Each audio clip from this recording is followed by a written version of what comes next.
थोड़ा डिले के साथ आपके पास आ रहे हैं। कोई नहीं, वो हम दोनों मज़ा जरा आया, मुझे बहुत मज़ा आया। आप मैं पूरा देख रहा था और आपकी जो टेक्निकल और फंडामेंटल की जो जुगलबंदी थी, F&O और वो सब, वो अच्छा, मतलब काफ़ी अच्छा लगा।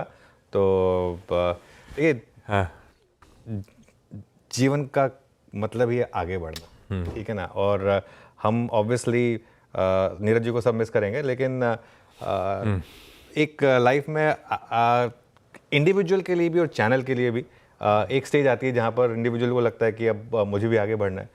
अब उसके बाद चैनल को भी उसके बाद फिर अब रिप्लेसमेंट ऑब्वियसली बहुत टफ होता है, लेकिन करना पड़ता है। तो उसके बाद हमें भी आगे बढ़ना है और आई एम श्योर कि वीरू और आशीष की जोड़ी इस शो को उसी तरीके से चलाएगी या उससे भी बेटर चलाएगी आगे जाते हुए। तो इसका मुझे पूरा कॉन्फिडेंस है। बिल्कुल। अब आइए जरा, कल हफ्ते की बड़ी दिक्कत भरी शुरुआत तो सरप्राइजिंग था। बस शुरुआत हुई, प्रेशर माउंट होता चला गया और दिन के लोज के आसपास ऑलमोस्ट 1.5% के कट के साथ बंद हुए। आई एम श्योर कुछ हिंट तो आप सटल से दे रहे थे कल। क्या रीजन समझ में आ रहे हैं कल इस तरह के डीप गैश के, इस तरह की तगड़ी मुनाफा वसूली के, और आज स्थिति वापस काबू में लौटेगी, स्टेबिलिटी लौटेगी या नहीं? पहला सवाल तो सबके जहन में यही है। बिल्कुल। गुड मॉर्निंग आशीष, गुड मॉर्निंग वीरू। देखिए क्या होता है, जब भी मार्केट इस तरीके से गिरता है ना, एक चीज़ तो तय होती है, अगले दिन मार्केट का टेस्ट होता है और अगले दिन अगर बड़ा गैप अप हो जाए तो उसमें सेलिंग आ जाती है। तो मार्केट के लिए बेस्ट केस आउटकम होगा कि गैप अप ना हो। गैप अप होगा तुरंत सेलिंग आ जाएगी, फ्लैट भी खुले या थोड़ा ऊपर खुल जाए तो वो बेटर रहेगा। कल के गिरने के 3 बड़े कारण थे और उन तीनों कारणों को एनालाइज करते हैं और फिर जानते हैं कि वो तीनों कारण पलटे। 3 बड़े कारण कल के मार्केट के गिरने के। ग्राफिक्स प्ले करिए प्लीज। पहला फैक्टर जो था वो था चाइना फैक्टर, ठीक है। चाइना फैक्टर में क्या हुआ, कल चाइना में स्टिमुलस के बाद चाइना 8% ऊपर था और एक हमारी ये बात हो रही थी कि क्या एक रिस्क बन रहा है। आशीष, ये बात 4-5 दिन पहले हुई थी कि जब वो फेड का रेट कट आया था, उसके बाद एक दिन बाद 10,000 करोड़ की बाइंग आई, उसके बाद वो एकदम से गायब हो गई क्योंकि चाइना ने स्टिमुलस अनाउंस कर दिया। तो बहुत लोगों को लगा कि वो जो सस्ती रेट पे पैसा मिलेगा यूएस से, उसको इंडिया में डालने के बजाय चाइना में क्यों ना डाला जाए, क्योंकि चाइना ने पिछले 10 साल से मार्केट ने कुछ परफॉर्म नहीं किया है। चाइना में पहले भी स्टिमुलस मेजर्स अनाउंस हुए थे, लेकिन इस बार के स्टिमुलस मेजर्स को देख कर लग रहा है कि वो सीरियस हैं। उनके प्रेसिडेंट भी काफ़ी कमेंट्री दे रहे हैं। तो रिस्क क्या हुआ कि भारत से पैसा चीन में जाएगा। और कल का आप एफआईआई का डेटा देखें, वो रिस्क जो था वो मार्केट का सही था। कल एफआईआईज ने कैश में, और देखिए ये नंबर सिर्फ कैश के देखने होते हैं, एफआईआईज ने कल कैश में 10,000 करोड़ बेचा।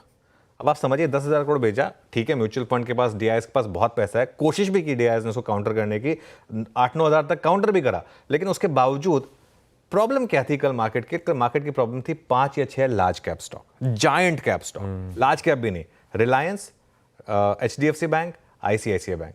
यही प्रॉब्लम था ना मार्केट का। अगर 3 स्टॉक्स को निकालो तो कोई मार्केट इतना ज्यादा नहीं गिरा था। और 400 पॉइंट की निफ्टी की गिरावट पे आप एक्सपेक्ट कर रहे होंगे कि 1:5 का या 1:6 का एडवांस डिक्लाइन होगा।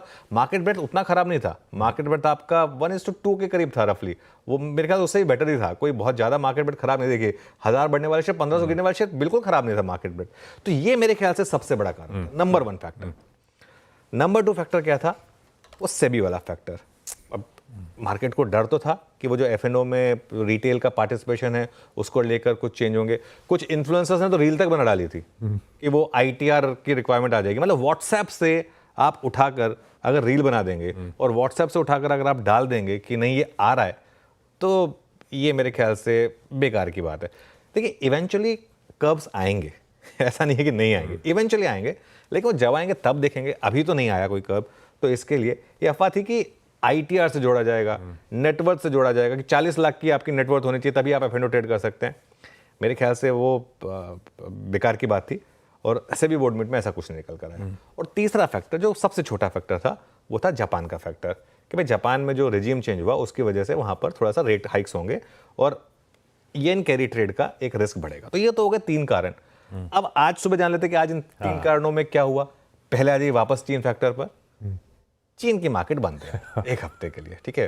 तो अब एटलीस्ट अगर आपको डालना भी है चीन में पैसा तो आपको 1 हफ्ते तो वेट करना पड़ेगा। हाँ, हांगकांग कल खुल जाएगा वापस, लेकिन जो चाइना ए शेयर्स है जहां पर सबसे ज्यादा वैल्यूएशन कंफर्ट है वो 1 हफ्ते के लिए बंद है। तो वहाँ पे पैसा नहीं जाने वाला। तो एक हफ्ते के लिए शायद थोड़ा रिलीफ मिलेगा हमें, आज से वो रिलीफ मिलना शुरू हो जाएगा। सेबी का फैक्टर, देखिए सेबी के बोर्ड मीटिंग में कुछ नेगेटिव नहीं आया, इसका मतलब ये नहीं कि आगे नेगेटिव नहीं आएगा, लेकिन एटलीस्ट कल कुछ नेगेटिव नहीं आया।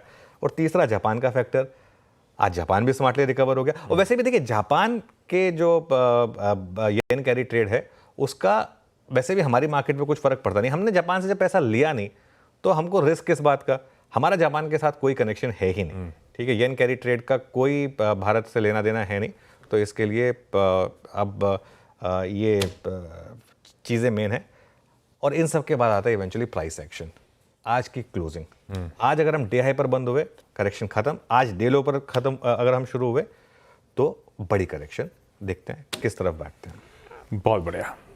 ये अपफ्रंट जो सबसे बड़ा सवाल आप सबके जहन में था उसको ब्यूटीफुली एड्रेस कर दिया है। अभी तो एक ही सवाल था, अभी तो बहुत सारे सवाल आप सबके जहन में होंगे, वो सारे अपन बातचीत करते चलेंगे आने वाले शो मुनाफे की तैयारी में। पर शुरुआत कर रहा हूं आज की टॉप हेडलाइंस के साथ। इंडिया की मार्केट न्यूज का हेडक्वार्टर, सटीक एनालिसिस, मार्केट का हर इंसाइट, बिगेस्ट मार्केट वॉइस